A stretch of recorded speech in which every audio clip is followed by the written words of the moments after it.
Welcome to the 8th episode of the mini-series, Not Just Fish and Chips. Today we're tucking into a dish that sounds like a frog's home, but is actually a beloved British classic, Toad in the Hole. Yes, you heard correctly, Toad in the Hole. It's not a wildlife documentary mishap, it's culinary creativity at its finest.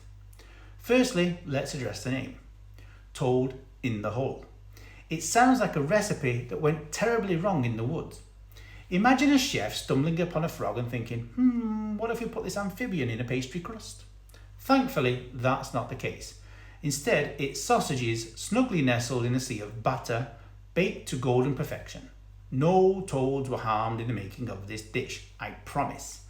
Now, the batter itself is a marvel. It's like Yorkshire pudding on steroids, light, airy, and a perfect vessel for those juicy sausages. It puffs up in the oven like a souffle having a growth spurt, creating this crispy, fluffy goodness that's a bit like eating a cloud if clouds were made of flour and joy.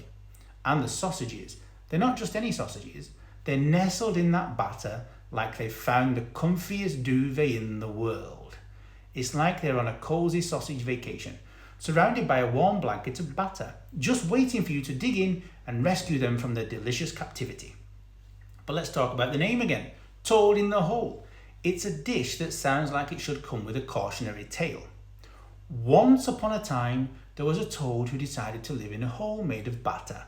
Little did he know he'd become a national dish.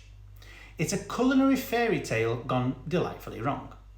And how about the presentation? It arrives at your table looking like a majestic mountain of sausage-filled dreams. You can't help but marvel at its simplicity and charm. It's the kind of dish that says, I may not be fish and chips, but I'm here to steal your heart with my sausagey goodness.